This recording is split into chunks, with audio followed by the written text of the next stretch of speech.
Hello, it's me again. I'm doing this recording because I'm not sure if the one which I recently done got through or not. So I'll just briefly go over again. My name is Roger Sharman. I'm 68 years old. I live in Surrey, beautiful part of the UK. And I'm normally a Conservative voter, though I have actually voted for Labour and UKIP and even the BNP in the past.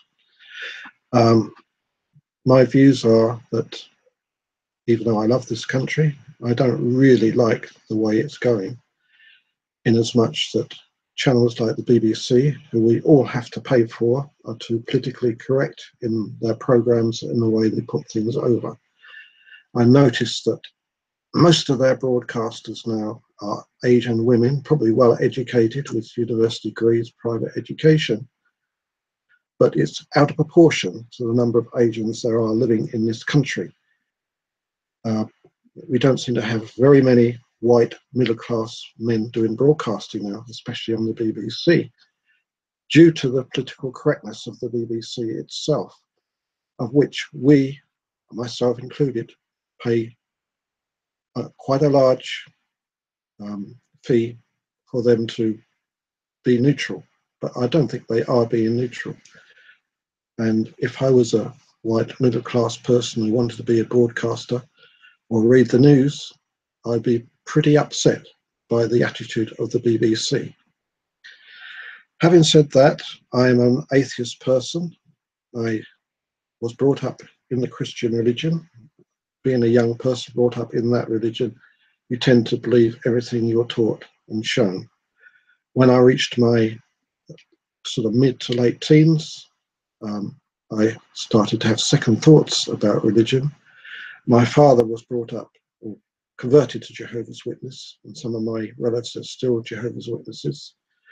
I regard them as a sect, and they make life terrible for the witnesses that are Jehovah's Witnesses.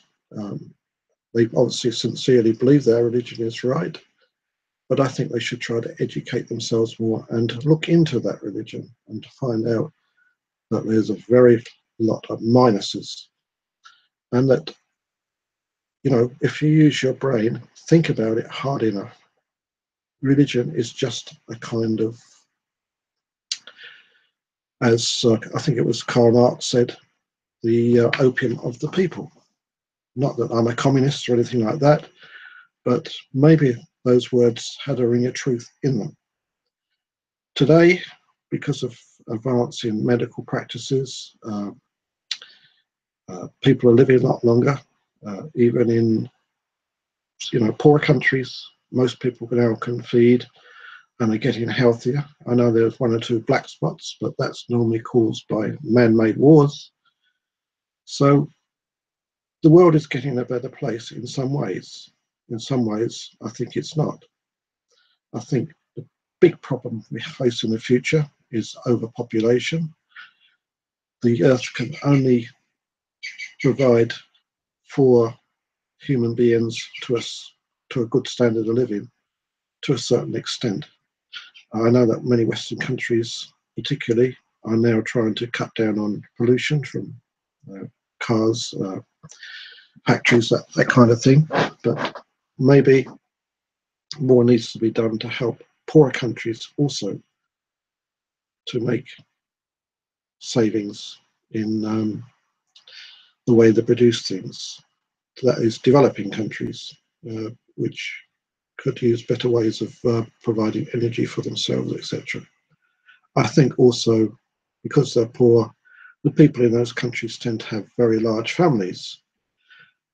The Western average now is probably less than two, but in poorer countries, particularly in Africa, it's probably 5 or 6 children per family. And there's no way in which that country can support so many people coming into their country, young children. And I'm not surprised that so many people now are trying to get into Europe and other countries.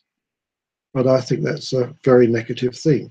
They need to be assisted to develop their own country, develop their own wealth. and also to root out corruption, which is another reason why those countries do not make progress.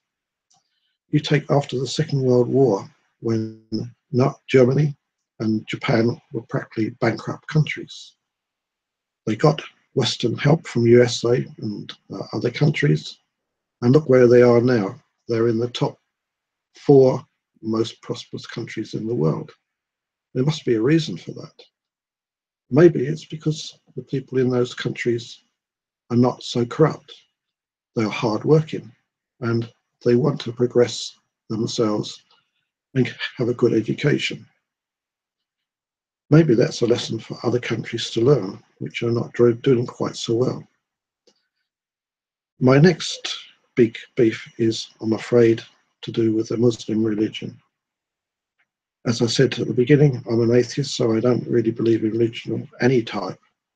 But normally with Christian and other religions, Hindus, Sikhs, etc., they do not try to impose their views and ideas and use violence to convert people.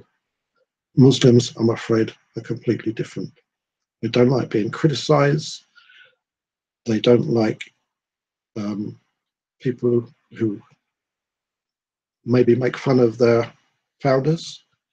So they should grow up, I think. They should become 21st century people. They're quite entitled to have their religion and to believe in what they believe in. I don't know why they believe in those things. They seem really absurd to me. But if they need to do that, they should make sure that, we're not living in the 15th or 16th century. We're living in the 21st. They should adapt. Respect other religions, respect other people, and not try to force their beliefs on other people. I'm a great follower of Mr. Murray, who gives many speeches about the problems of Muslims living in Europe. I've got no big problem with that, but the biggest problem is that a lot of the children of those Muslims grow up to be fanatical terrorists, and they bring terror and death to ordinary people, which is just not on. That's why another reason why is, I think, Europe now must follow his advice and cut down on the number of Muslims coming into Europe. Not cut them out altogether, but make an effort to limit the numbers. Another question is, why don't they go to their own Muslim countries? There must be a reason for it. I know within the Muslim religion there are big conflicts between different factions like Sunnis and Shias. Maybe that's a part to play, but it's really not Europe's problem. They should try to sort it out themselves and try and get a peaceful solution to their problem. After all, they claim to be a religion of peace. Why don't they try to live up to that claim? Anyway, I will not give any more discussion about these things at the moment. I wish everyone who watches this video all the best and have a happy and good life. And maybe I'll speak to you again soon. Bye for now.